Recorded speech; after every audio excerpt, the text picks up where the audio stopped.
Hello and welcome to Amplify. Welcome to a Q&A with director Amjad Alala. My name is Jenny. I'm one of the trustees of the Cambridge Film Festival, and Amplify is an online film festival brought to you by the teams behind the Bath, Brighton, Sunny City, Cambridge and Cornwall Film Festivals. I'm going to be asking Amjad a few questions, and then if you'd like to be posting your questions throughout, we'll get to them at the end of the conversation, so please type them in this chat or tweet at Amplify Film, and then I can ask the questions. So Amjad, are you there? I can't see you at the moment. Hello, Jenny. Oh, hello, I can see you. now. How are you doing? How are you? I'm good. Well, good, good. Lovely. So let's talk. You Will Die at 20, your directorial feature debut, winner at Venice of Lion of the Future. Congratulations. Thank you. I have lots to ask you.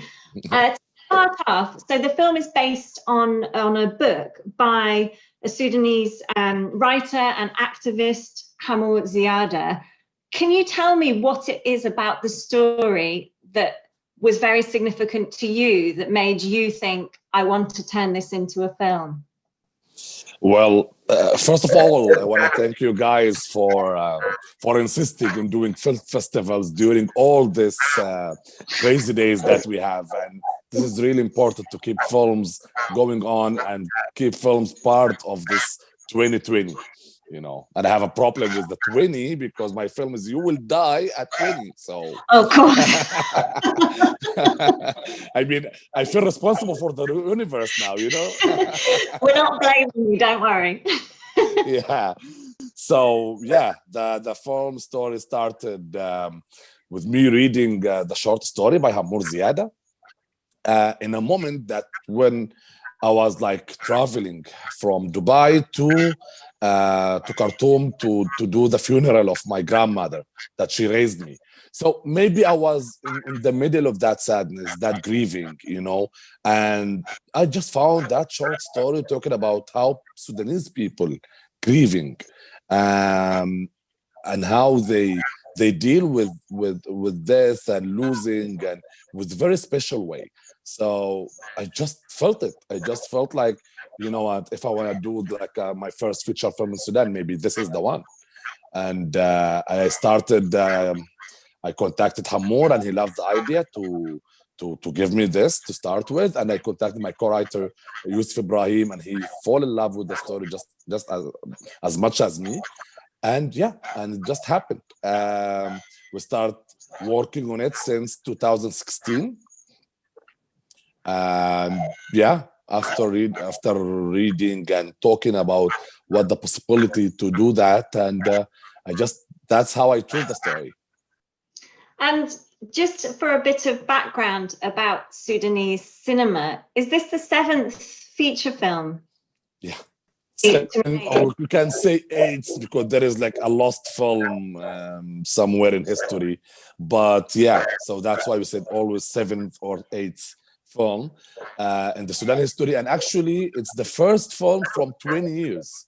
Yeah, I mean the last Sudanese feature film production, it was in 1987 or 89.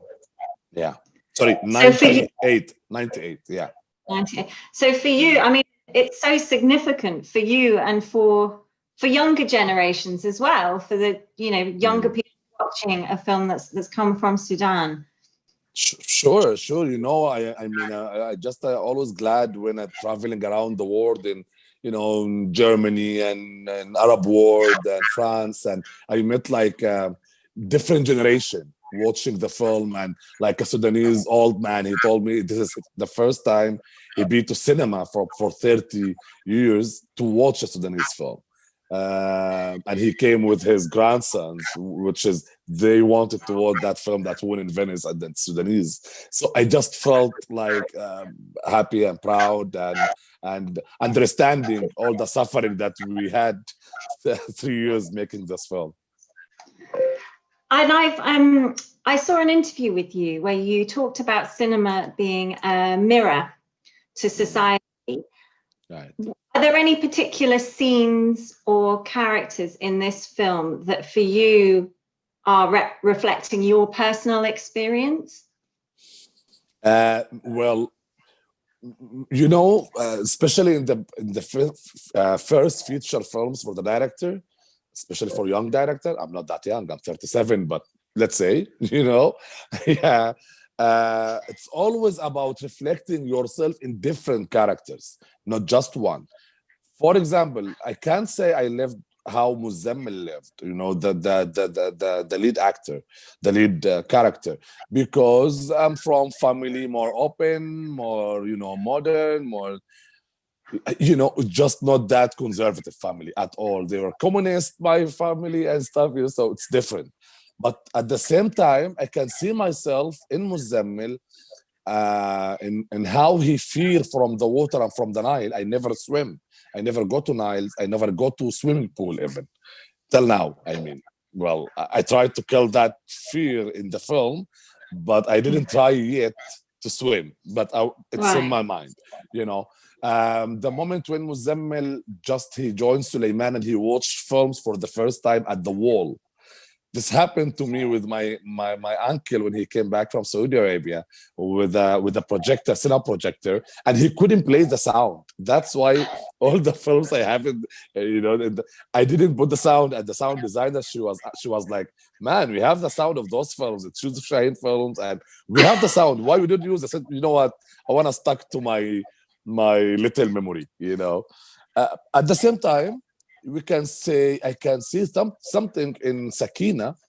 My mother and my aunts, they were very strong women, and I saw Sakina in them. I mean, strong thing. Sometimes it's positive, sometimes it's negative.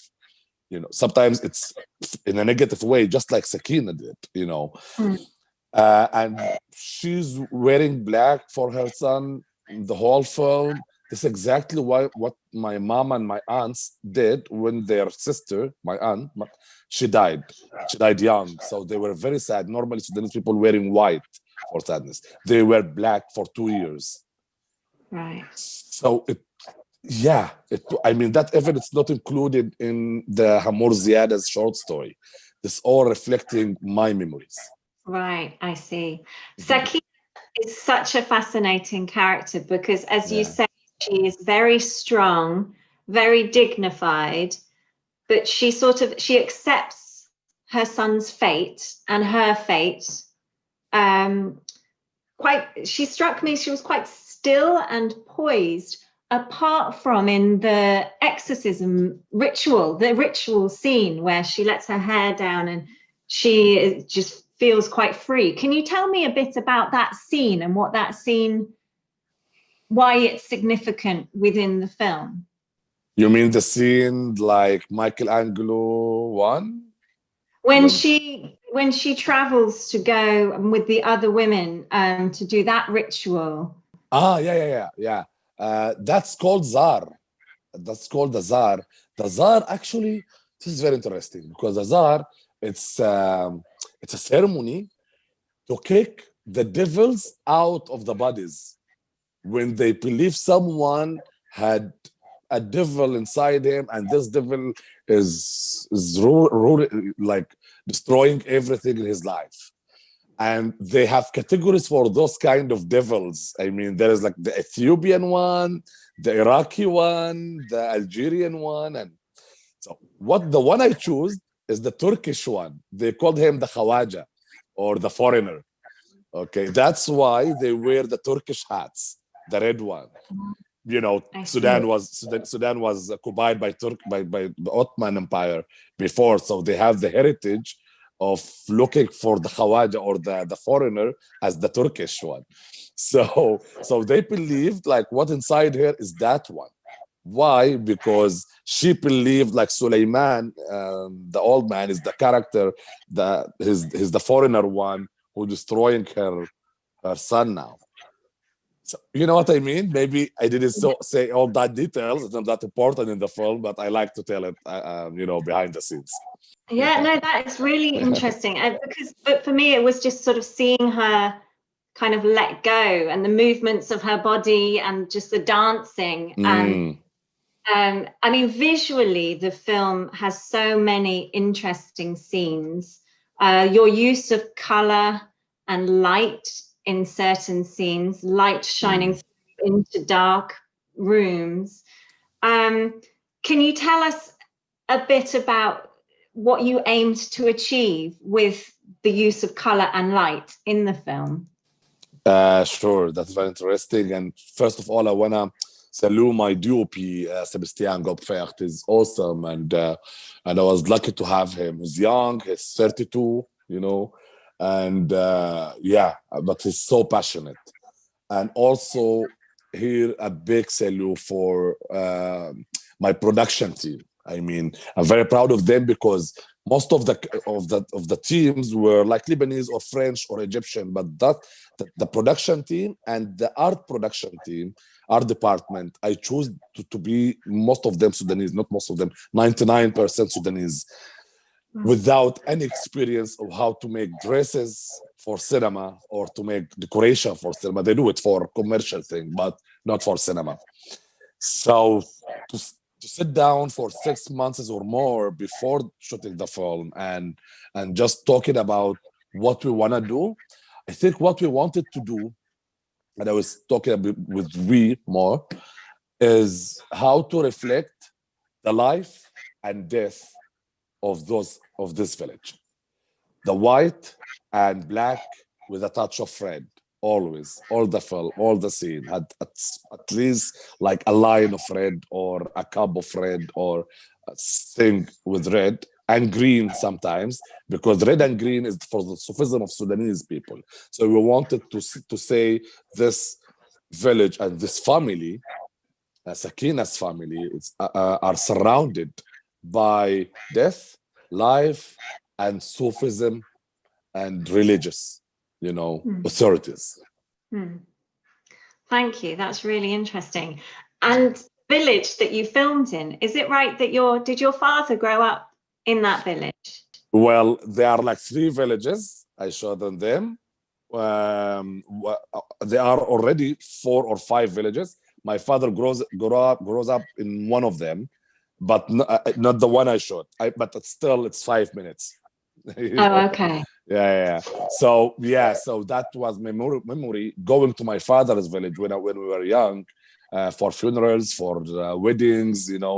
I was living in the city just next to them, just half an hour. So we were always there. So yeah, I wanted to take the film to my memories as much as I can, especially like I've been born and raised in Dubai, and I raised in Sudan just for 5 years. Well, all this film, the places, the location are my memories from that 5 years. Right. And what were the villagers, were they curious when they saw the cameras, and what were their reactions to the film? Yeah, I mean, the villages there, they were very curious about what we are doing because they didn't used to see filming, so they were really curious about it. But sometimes they turn aggressive, just a little bit of them. I mean, like, let's say 5 people from one of the villages, and actually they stopped us filming in the middle of the shooting plan. I mean, after 2 weeks, we still have another 2 weeks to do. They stopped us, so we just stopped for one day, and we chose another village, and we had to create again 5 locations that we already built, and we have to recreate it in another village just to do that. Yeah. Wow. Yeah. That must have been just really difficult to recreate that in different in 4 days. In 4 days, we had no options. I mean, there is no even we don't have the privilege to stop and wait and build it again or to talk to them. The revolution was there. The airport was very difficult. The Islamic regime of Bashir was ruling, so in a very difficult way we got the visas for all the French and Egyptian and Lebanese. We can't do this again. We can't afford the hotels again, and so we had just to figure it out. I see. Well, it sounds like you've got an attitude to make things happen and to find solutions. Can you tell about your journey, your filmmaking journey up to now. Well, yeah, exactly. It's about the journey that I had. I mean, I started my first short film when I was 18 years old. And from that time, I never stopped doing films and theater. And both of them just required a producer. A producer who can manage, who can solve things. So I think doing 7 short films for me as a director and producer, and then another 7 or 8 films as a producer and another 2 feature films as assistant director. So I think that journey from 2001 till, till what, 2019. So I think that's what helped me when they told me, you know what, man, we just lost those locations. What you gonna do? Should we stop shooting? I was like, no, just continue, because I know how to figure it out. Actually, those locations was like the mosque. We did it just in one day. We chose it in one day, and we painted in another day, and we decided the mosque, Naima's house, and the small Quran readings for Muzammil, yeah. Yeah. Wow. We've got a question from the audience that you've mentioned the film has some elements of your life experiences. Are any of the women in the film, the strong dynamic women in the film, and there are a few, are any of them in particular inspired by someone in particular in your life? I think Naima, the girlfriend. Yeah. I think she's inspired by my cousin, but she's way older than me. I mean, I was like 10 years old, and she was 20, and I saw how she was brave, free at the village. And when I go back to the cities, that's weird in Sudan. In cities, I feel women are more close, and in the villages, when you go to the villages, it's just the opposite, from the rest of the countries. When you go to the villages, normally in Arab world, let's say, they are more conservative, right? But in Sudan, it's more like African thing. When you go to the village, girls and women are more free and more trusted themselves, and they are trusted by others also, for a limit, for a level, so still there is men still like, the men in the rest of the world, they need to take some lessons on how to deal with women. But but at least in my dad's village, I was noticing how those women were brave. So Naima, it was inspired from them. She's not in the short story. Even I called her Naima after my grandmother. Oh, that's lovely. Yeah. But she is, as you say, she is so active and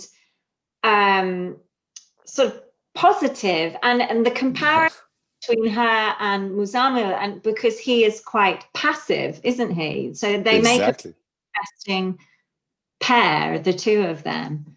Yeah, exactly. And that's why I chose Bunna, and I chose her by chance. I mean, it wasn't even a casting. She was working in the festival that I'm head of program at Sudan Independent Film Festival, and I heard her talking about how she want to change her name from something to Bunna, and how she been in the court, and the judge refused, the Islamic judge refused to give her the new name. So she went to another court and she sued the judge. So I said, you are my girl, Yeah. So she was a first-time actress. She's a first-time. She's a model. She's a professional model. Right, yeah. I see. Yeah. And there were quite a few first-time actors in the film. What was it like there? Were there quite a few of the characters first-time acting in a film? Yeah, sure, because having no cinema industry, no infrastructure of cinema in Sudan, by default you don't have cinema actors in Sudan. So I had to take years watching TV drama and watching theater to choose the professional ones. And I knew, like, when I come to do my first feature film, I will do casting, and I should be trusting them and trusting myself in teaching actors and directing actors, you know. So I had to, and I have an acting background myself, so it was easier to decide that. So Mustafa is first time actor, Bunna, the two Down syndrome. I mean, I enjoyed working with them, and I wanted the characters to be one of the special needs, if that's correct to say, but uh, because I believe they have talents and they can reflect it in art and cinema and it. And also, let's say Sakina, she's Islam Mubarak, she's a professional actress. She do theater and TV. And Mahmoud Sarraj is very like he's superstar in Sudan of theater, and Mahmoud Sarraj the Suleiman is superstar there. So, but I worked more, I think, with the professional ones than the the new faces, because I want to give them the cinema mood and my mood, not just what they used to do. So it was easier to tell it for the fresh ones. I see that. Yeah, Oh, wow. Okay. yeah. We've got another question from the audience about the dialogue and the script. Mm. Isn't much dialogue. A lot of the characters say so much with their eyes and with their expressions.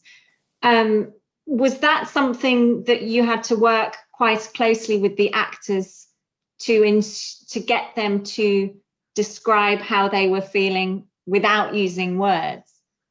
That's exactly what I meant by directing actors in my way. I I mean, see. in the cinema that I love, the cinema that I enjoyed. I mean, if you ask me who you love much in film directors, I mean, I love a lot. I love the styles of many directors, even if I will not try even to do the same mood. Like, let's say, Stanley Kubrick. I love him. I love his films, but I will never even try to do his style. The same for Christopher Nolan or Tarantino. I like all that killing and blood, but I don't like to do it. You know what I mean? So the ones that I really love, we can say Theo Angelopoulos from Greece, and I really love Kieślowski. I love Gmar Bergman and Tarkovsky for sure. So if you saw the link with all those, maybe you see the link in your Diet 20, the poetic, how to tell a story in a poetical way, how to say a poem when you dealing with sound, with music, with actors, because the poem doesn't really need to say everything. So sometimes the eyes can just contact you, and the feeling, the press, and so yeah, I wanted to do that. Maybe best example for that in the film, when the father came back and the mother hugged him, and then she pushed him, and then Muzammil came and he slept on his chest, and then he left. Nothing said in that scene, I mean, as a words written, but Yeah. just like working with actors about their feelings, I think. Yeah. Yeah. I found it really interesting what you said about the directors you've been particularly influenced by, because it's true you put in seven images or scenes that are references to some of your favorite. I could get the Cinema Paradiso one. I but, did. I confess. I did with purpose, because I always, I've been working as a programmer for 7 years now, and sometimes when I see films and I talk to the director, oh my God, I love your film, and that scene remind me someone. He always got defensive, like, no, I'm not stealing. No, it's not about stealing. It's about reflecting your love for some kind of cinema by sometimes you can just write, even I did it for that. So I wanted to do that scenes, and I dedicated, in all the newspaper and like this Q&A for them, So you figure out maybe Cinema Paradiso, sure, for Giuseppe Tornatore. We can say also, I have to remember them all. We can say also, okay, the boat scenes. The boat scenes, it's more for two actually. For Theo Angelopolis in the Weeping Meadows. Okay, the boat scene is very Right. beautiful shot scene, Mm. and also Amir Kusturica, who gave me already the award in Venice. He was the head of jury there, and Time of the Gypsies. Right. But the most important one, maybe people in Europe, maybe they will not realize it very much because it's Arabic film for Shadi Abdussalam. He did it. It's called The Mummy. It was in 1996, and he did just one feature film, and he died. And he was Right. awesome art director and costume designer and director. And this is the scene when Muzammil goes in the alley, in the long alley, the Yes. big, Yes. and yes, this is very important scene or shot or the way in that the mummy film, but just was for down because it's copying the mummy, sorry, the pharaoh's tombs. And here I wanted to say Muzammil is in the pharaoh's tombs, and how the pharaohs were like they used to supervise their graves before they die with the Right. architecture. So I felt like Sakina, she's at the architecture, and Muzammil is the one who will die one day, and this is his tomb. So that's why I used it from Shadi. Also, Right. I have Yusuf Shaheen by his film when they're talking about Hanouma, the sexy Egyptian actress. She was Oh, like yeah. Marilyn Monroe of Egypt. And also Jadallah Jubara, the Sudanese director, he have a scene for him. And that is very important. Last one, I want to say it. During our shooting, a day before, a very important and talented Egyptian director died. He died before we shot the death of Suleiman scene.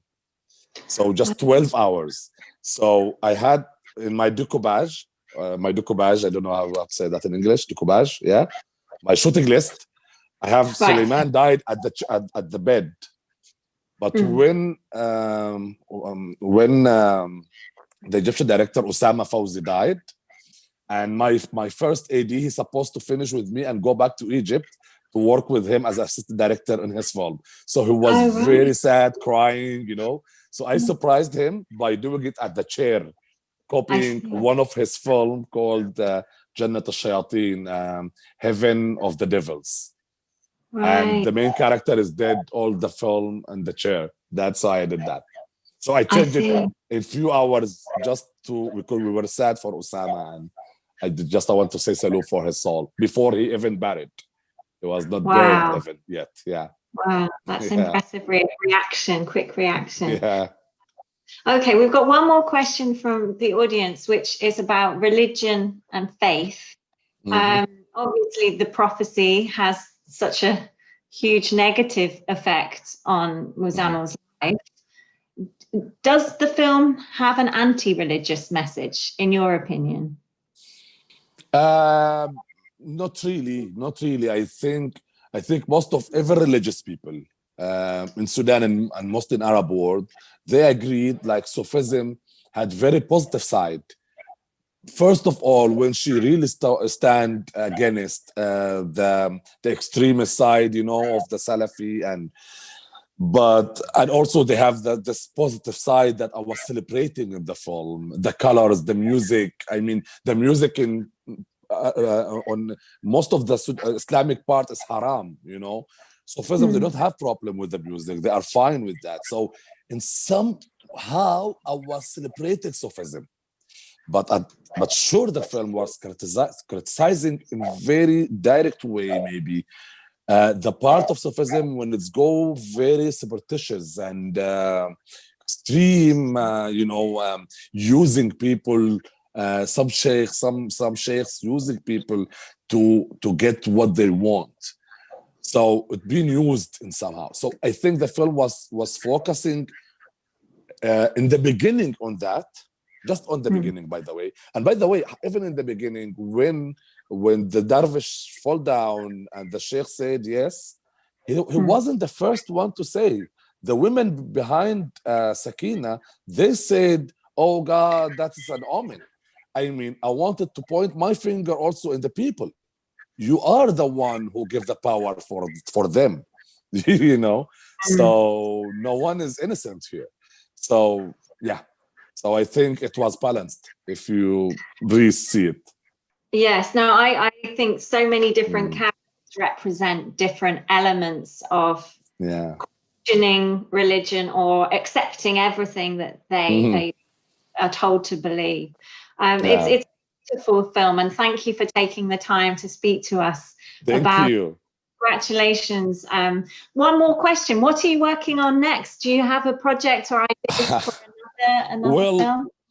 well, I used COVID-19 to figure out that. You know, I used the lockdown to figure out that. So what I'm sure of right now, I'm producing many films, and that will delay me a little as a director, sure. But I really wanted to do that because building an industry in Sudan that will not build when Amjad finishes film and do his next. You know, as a director, maybe I need to make many projects working at the same time. And now I started after I'm doing now Goodbye Julia. It's a Sudanese feature film fiction for the director, very talented director. His name is Muhammad Kordofani. And the film we just in Ilgona Cine platform.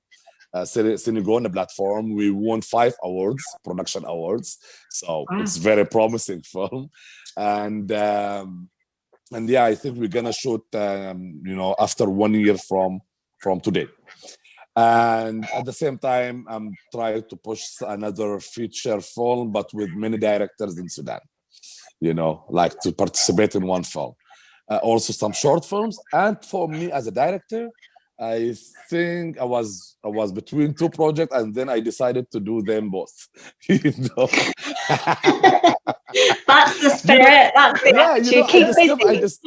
I discover like doing the fund system and going for a festival to borrow money here and borrow money here. It took like 2-3 years. So I said, you know what, I will work on both of them, and Wow. which one came first, I will do it since the other get the money, you know. Excellent. Well, the best Yeah. of luck with all of your many future projects, and you will Thank die. you. What an achievement. So, Amjad Abu Ala, thank you very much indeed. Thank you for joining us. Thank you. Thanks.